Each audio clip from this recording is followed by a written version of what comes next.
و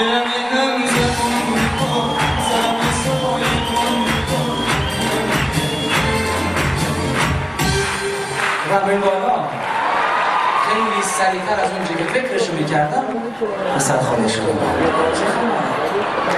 عزیزان موسیقی دوست دارید باید به خودم بگیم.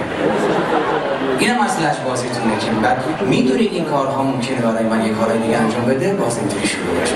اصلا نخ دندون چیست در ایران؟ وسیله ای که تا وقت خون روش دیده نشه ول نمی‌کنه. لثت رو حرکت کنی ولش کن دیگه. و فقط یک ایرانی میتونه وقتی شامپوی همومش تموم میشه توش آب بریزه. یک ماه دیگه ازش استفاده کنه. تقصیرهای چه داره؟ آرامش خودتون رو حفظ کنید. همه چی درست میشه.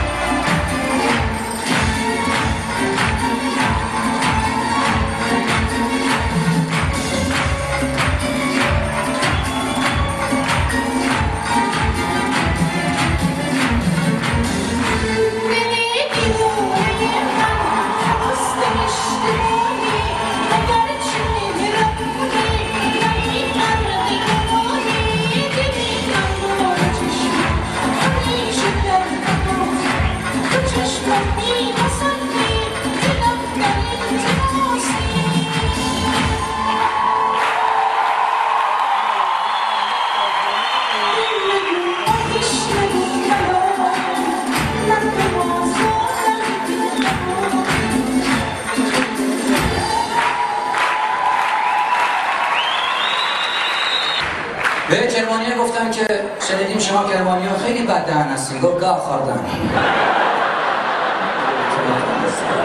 معلم دانش آموز گفت من دویدم تو دویدی او دوید. برای چه زمانیه؟ گفت آقا اجازه واسه زمانی که یارانه ها رو میدن.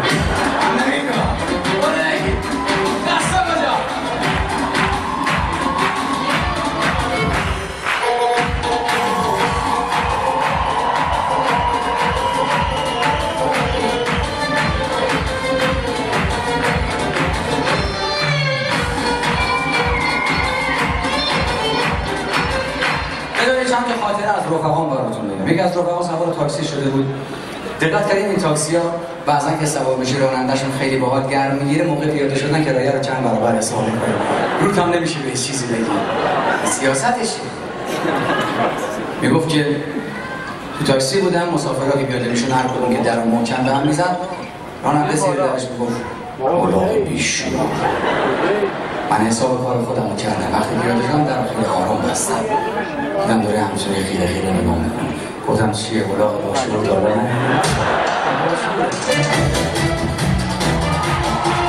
سلام علیکم. اسمح لي أيها المشاهدون الكرام، نرجو أن تستلذوا من البرامج حتى الآن.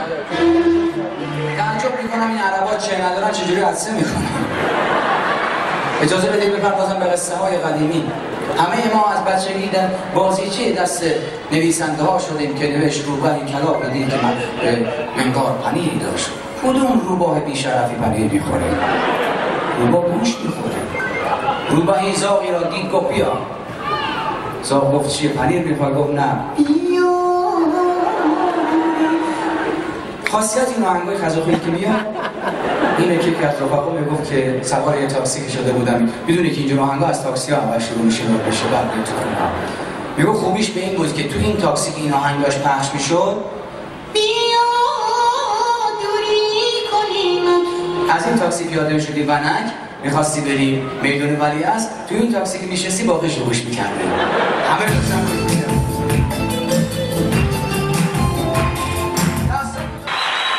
سبو بشکست و جام باده هم بشکست، در سرای ما خدایا چه بشکن بشکنه، من نمیشکنم. بشکن بشکنه من نمیشکنم. بیا حالا دست ده گول بابا هم ده، بیا ده این کمره یا بنره، بادا بادا مبارک بادا ایشالا. اسوال بیرو بردید من درسته؟ که بدون مقدمه برای چیزی بخونم شما واسه میگم اولین واژه ژاپنی در زبان شیرازی پیدا شد تحت عنوان کویچیو. از دنبال چیزی میگردن کویچیو. این ژاپنی هم محسوب میشه شما به افتخار شیرازی دست.